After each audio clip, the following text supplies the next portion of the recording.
आज 164वें दिन की कथा पेज नंबर 492 पर तुलसीकृत रामायण में हम अध्ययन कर रहे हैं अयोध्या कांड में। साथियों, रामायण को पढ़ने का एकमात्र कारण मन को संतुष्टि मिलना और गृहस्थ जीवन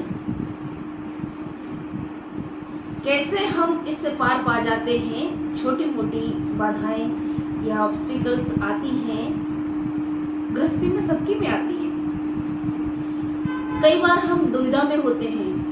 अगर हमें नित्य जीवन की दुविधाओं से बाहर निकलना है या फिर यूं कहें कि इनसे पार पाना है, तो हम रामायण का अध्ययन कर सकते हैं। नो डाउट हमें त्वरित इसका सॉल्यूशन मिल जाता है, तुरंत इसका हल मिलेगा, बशर्ते हम श्री राम जी के पद चिन्हों पर चलने की कोशिश करें, जो कि बहुत मुश्किल है। मुश्किल तो सभी काम होते हैं। जन्म से कोई नहीं सीखता है, पेट में से कोई सीख कर नहीं आता है, बाहर आकर ही हम सारी चीजें सीखते हैं। तो मुश्किलों को इग्नोर करते हुए जब हम श्री राम जी के पद चिन्हों पर चलते हैं या उनके आचार विचारों को अपने जीवन में उतार लेते हैं, तो मैं समझती हूँ कि फिर ऐसे व्यक्ति से ज्यादा भाग्यशाली कोई नहीं है। ऐसे व्यक्ति को स्थान हरि चरणों में स्वयं हरि देते हैं। खैर, देखते हैं गोस्वामी जी क्या कह रहे हैं। गोस्वामी जी ने लिखा है कि लख्य सिय सहित सरल दो भाई, कुटिल रानी पछताने अघाई, अव निज महि जाचत कैकई, महिन बीचु विधि चुन देई। इसी के साथ एक और दुआ पढ़ते हैं, तब हिंदी अनुवाद हम एक साथ बताएंगे। कि लोकों वेद विदित कवि कहि, राम विमुख धलु नरक न लहि, यह संसौ सबके मन माई, राम गमनु विधि अवध की नाही।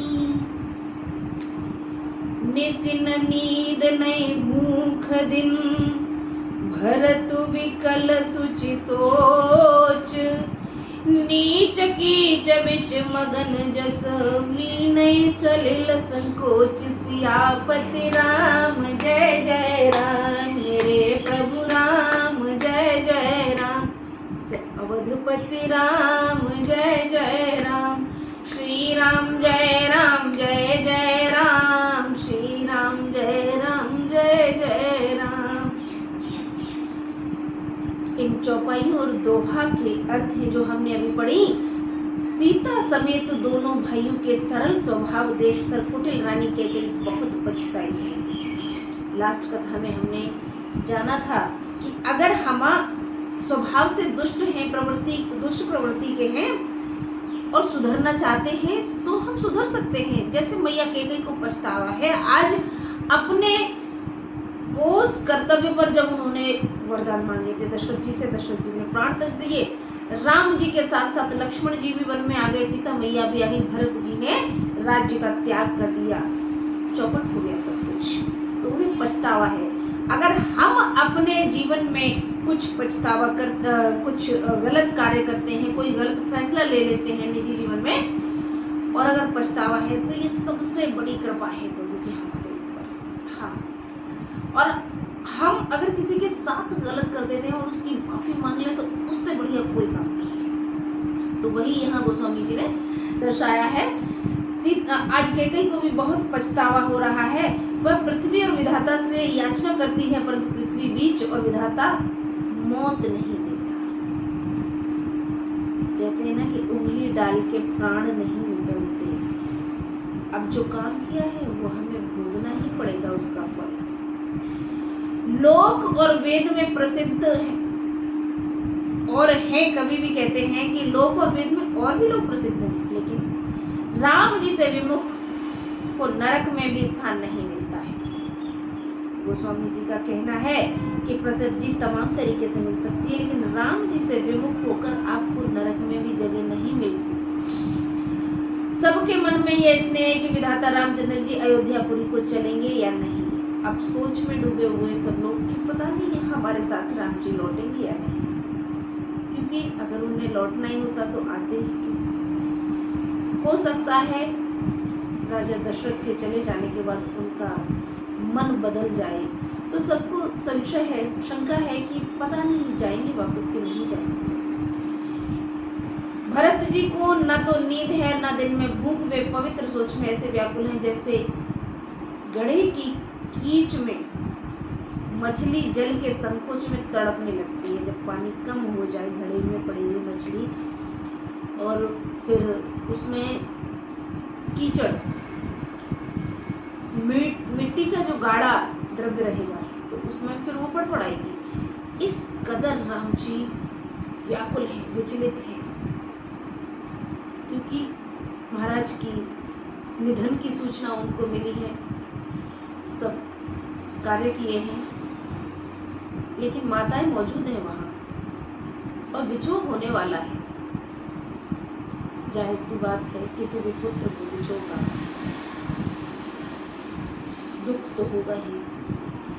कीन मात मिस काल कुचाली, ईति भीति जस पाकत साली, के विधि होई राम अभिषेकु, मोहि अब कलत उपाउ न एकु।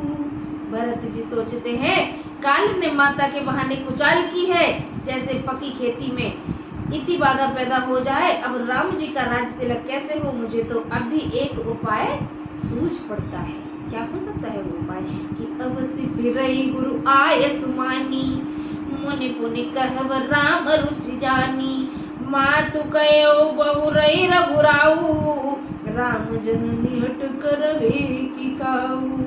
गुरु जी की आज्ञा मानकर तो अवध लौट चलेंगे, पर मुनि तो राम जी की इच्छा जानकर उसी के अनुसार कहेंगे।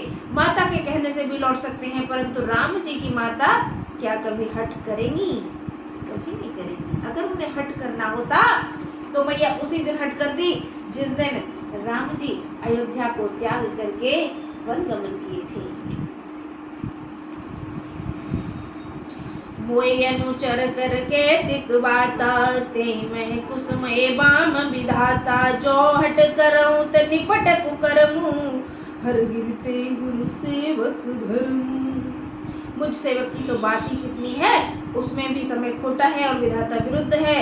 जो हट करूं तो घोर कुकर्म है, क्योंकि सेवक का धर्म कैलाश पर्वत से भी अधिक भारी है।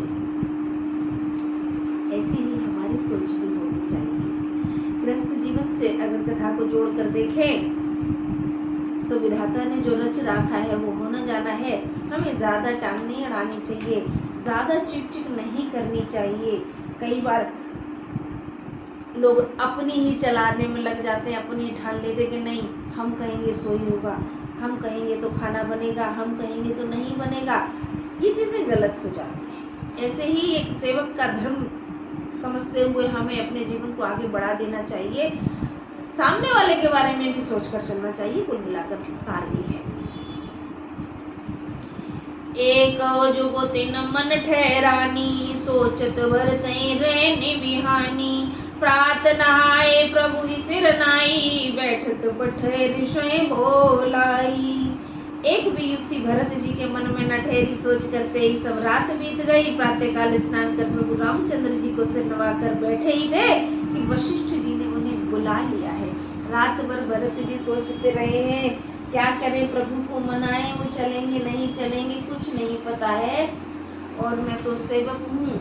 सेवक का धर्म कैलाश पर्वत से भी ज्यादा भारी है। अर्थात सेवक तो सेवक होता है, प्रभु के सामने कुछ भी बोलना नियम के विरुद्ध है। सुबेरा निकल आया है और सवेरा निकलते गुरु वशिष्ठ ने भरत जी को बुला लिया है। आगे गोस्वामी जी लिख रहे हैं कि गुरुपद कमल प्रणाम करी, बैठे आय सुपाई, विप्र महाजन सचिव सब जुरे सभासद आए, सियापति राम जय जय राम। गुरु के चरण कमलों में प्रणाम कर आज्ञा पाकर भरत जी बैठे। उसी समय ब्राह्मण, महाजन, मंत्री आदि सभासद आकर एकत्रित हो गए। बोले कि मुनिवर समय समाना, सुनऊ सभासद भरत सुजाना। धर्म धुरी न भानु कुल भानु, राजा राम स्वबस भगवान। मुनिवर वशिष्ठ जी समयानुसार वचन बोले, हे सभासदों, हे बुद्धिमान भरत, सुनो। धर्म धुरंधर और सूर्य वंश के सूर्य महाराज स्वतंत्र भगवान हैं। सत्य संघम सत्य सधम पालक श्रुति सेतु, राम जन मंगल हेतु। गुरु पितु मातु बचन अनुसारी, खल दलु दलन देव हितकारी। सत्य प्रतिज्ञा है और वेद की मर्यादा के रक्षक श्री राम जी का जन्म जगत में मंगल हेतु हुआ है। वे गुरु पिता माता के आज्ञाकारी, दुष्टों के समूह का नाश करने वाले देवताओं के हितकारी हैं। तो हमें अब अपनी इच्छाओं को त्याग देना चाहिए, ऐसा आशय है गुरु वशिष्ठ का। भरत जी रात भर सोचते जो रहे हैं कि वापसी प्रभु की करवाएं कि नहीं करवाएं। तो वो ईश्वर ने जब राम अवतार लिया है तो वो जन कल्याण हेतु लिया है, तो इसमें अब हमें कुछ नहीं सोचना है। ऐसा गुरु वशिष्ठ का कहने का तात्पर्य है कि नीति प्रीति परमार्थ स्वार्थ, को न राम समझान जथारथ। विधि हरिहर ससिर विधि सिपाला, माया जीव कर्म कुलिकाला। नीति प्रीति परमार्थ और स्वार्थ, इनको राम जी के समान मूलतः कोई नहीं जानता। ब्रह्मा विष्णु महेश चंद्र सूर्य दिक्पाल माया जीव सभी कर्म कि अहिप महिप जय लगे प्रभुताई, जोग सिद्धि निगमागम गाई। कर विचार जिय देखो उनके, राम रजाई शीस सबही के। शेष जी और राजा आदि जहाँ तक प्रभु की माया और योग की सिद्धि जो वेद और शास्त्रों में गाई है, अपने मन में अच्छी तरह विचार कर देखो तो राम जी की आज्ञा सबके सिर पर है कि राखे राम रजाए रुख, हम सब कर हित होई। समुझि सयाने करहु अब, सब मिल सम्मत होई। सियापति राम जय जय राम, मेरे प्रभु राम जय जय राम। श्री राम जय राम जय जय राम, श्री राम जय राम जय जय राम। श्री राम जी की आज्ञा और इच्छा को रखने में हम सबका भला होगा। अब चतुर लोग वही करो जो सबकी सहमति हो, ऐसा गुरु वशिष्ठ का कहना है। साथियों, तात्पर्य ये है कि प्रभु ने जो रच रखा है वही होता है। गुरु वशिष्ठ कहना चाहते हैं भरत जी से कि कोई लाभ नहीं है अगर आप ऐसा सोच भी रहे हैं कि भैया राम जी को वापस कर लें, तो जन कल्याण हेतु वो आए हैं।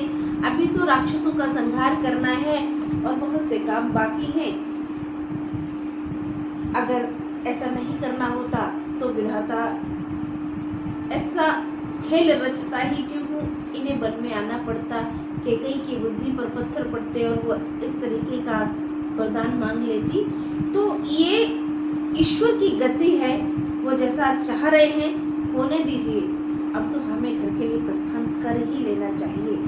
आगे कथा में क्या होगा इसे हम कल जानेंगे। आज की कथा को यही विराम देते हैं। साथियों, राम नाम में मन लगा के रखिएगा। और मैं समझती हूँ क्योंकि हम ग्रस्त लोग हैं, हम साधु संत और विद्वान टाइप के नहीं हैं। वो एक अलग बात है कि हम नित्य साधना करते हुए विद्वान हो जाएं तो वो ईश्वर कृपा है और सब पर होनी भी चाहिए। लेकिन हम सबको रामायण का अध्ययन, श्री रामचरितमानस का अध्ययन जीवन में एक बार अवश्य करना चाहिए। चाहे आप वाल्मीकि रामायण का अध्ययन करें या तुलसीकृत रामायण का। गीता का सार अपनी जगह है, वो एक अलग चीज है, वो द्वंद्व की स्थिति में है। लेकिन जब हम श्री रामचरितमानस यानी तुलसीकृत रामायण या वाल्मीकि रामायण का अध्ययन करते हैं तो वहाँ नित्य जीवन से जुड़ी हुई बाधाओं से हम कब पार पा जाते हैं, अगर उन चीज़ों को फॉलो कर लें तो हमें पता भी नहीं चलता और अपने आप में हम किसी विद्वान से कम